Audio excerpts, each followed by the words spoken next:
Hello, World Wide Web. Welcome back to the Hangin With Web Show. I'm GW Pomichter. Thanks for logging on and tuning in. We are at the 35th annual Necronomicon in Tampa, Florida, and we are hanging with Janie Marchant, the author of Goddess's Choice and the Soul Stone, which are the Chronicles of Korthlundia. You got it. I got that right? You did. All right. So, Jamie, thanks for hanging with us. Well, thank you for having me. All right, so let's start with an introduction to the books, just kind of a book blurb here. Okay. So let's start with Goddess's Choice. Okay, The Goddess's Choice is actually a rewriting of what was my favorite fairy tale as a child. My older sister told me fairy tales, and it's a fairy tale that I've never had anyone outside my family know. The Princess and the Glass Hill, which involves 3 magical horses, a princess at the top of the hill, and a knight riding up the hill to win the prize. Now, I loved it as a child, but as I got older, I realized the princess is a prize, and that's all she is in the fairy tale.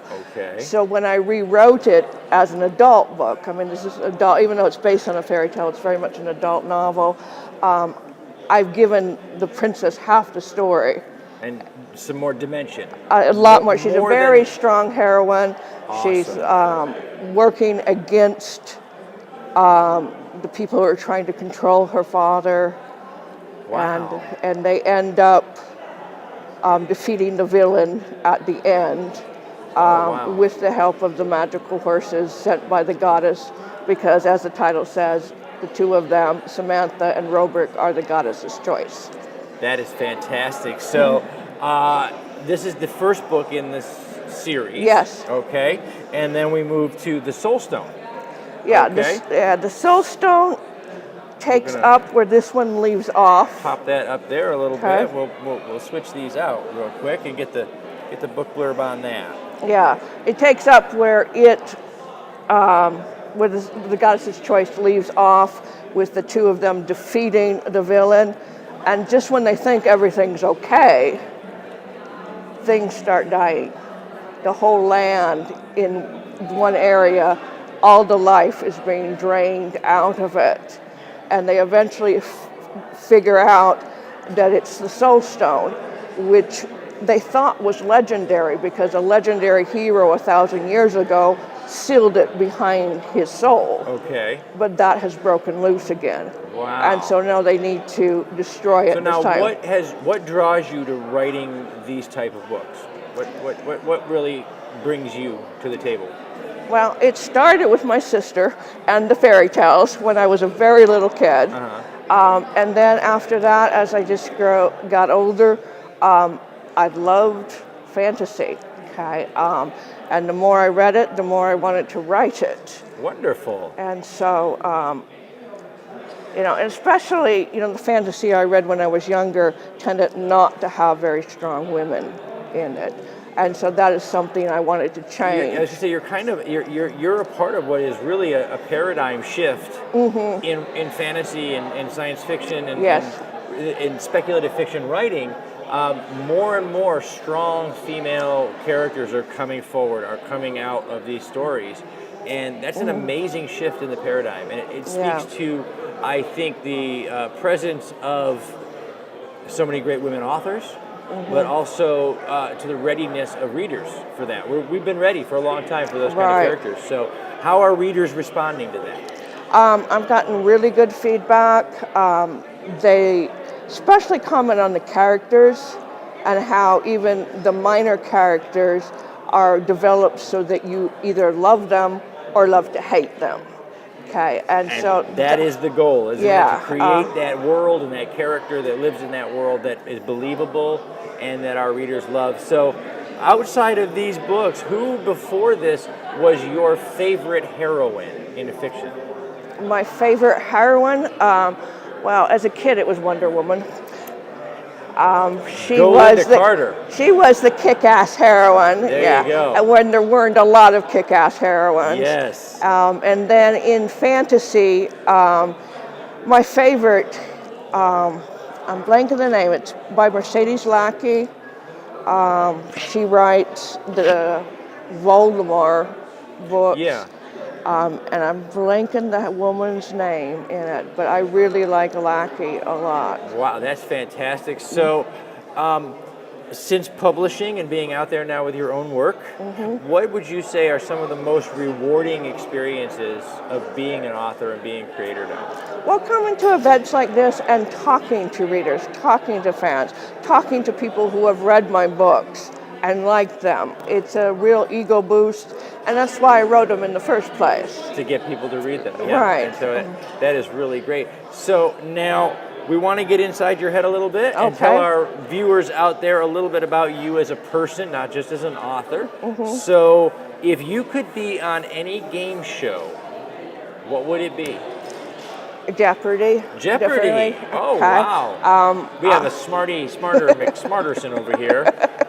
Jeopardy. I can be on Jeopardy for about 7 seconds and then not anymore. So if you were stranded on a desert island, what 3 items would you take with you? What 3 items?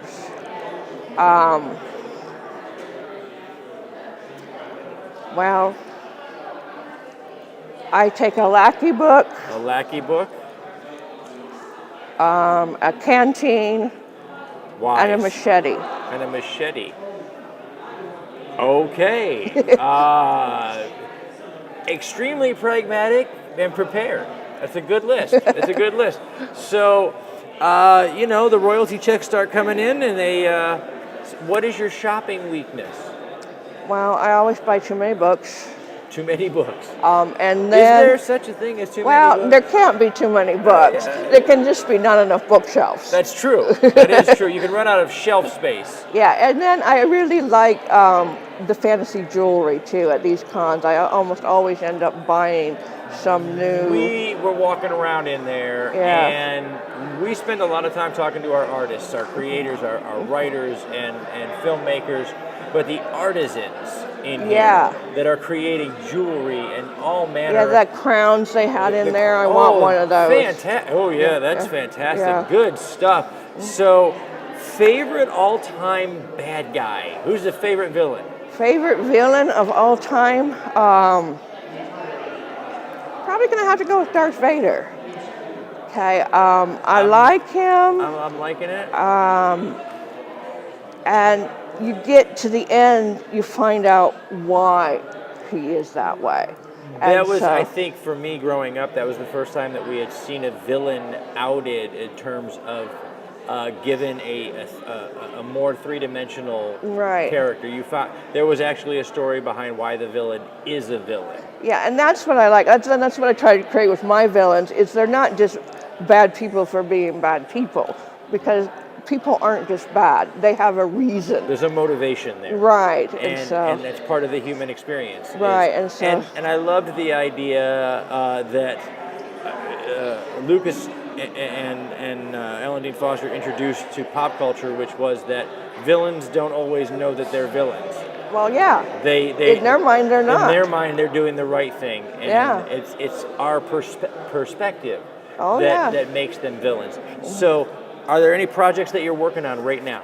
Well, I just finished the 3rd book, which takes a minor character from the 1st book and tells his story. Awesome. It will be out next month. It's called The Ghost in Exile. Okay. And then I'm working on an urban fantasy which involves body switching, where there's a princess from a parallel realm who finds herself in the body of a rodeo bull rider.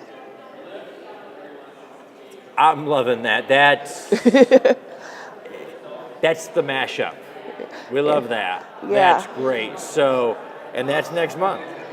Well, the Ghost in Exile's next month. Okay. So we're going to be looking for the Ghost in Exile coming up, and we're going to put those links down in the description here. So if you see that, make sure you look. One more time, we want to tell you about these fantastic books, The Goddess's Choice. It's time that the Princess on the Hill got a story, guys. Not just a prize to be won. And then beyond that, the Soul Stone. And look in the description for the links to that as we wrap up here again. Thank you very much to our friends at Something Unique Magazine, the Florida Book News, Wordfire Press, our great friends at Space Coast Comics and Famous Faces and Funnies, and of course some of our biggest supporters over at the Historical Miniature Gaming Society South. Thanks for sharing these videos on the World Wide Web, folks. I'm GW Pomichter, and we've been hanging with Janie Marchant, the author of The Goddess's Choice and The Soul Stone, the Chronicles of Korthlundia. That's 2 for 2. I got that right. Yeah. Remember, if you haven't already, subscribe, log on, tune in, see who we're hanging with next.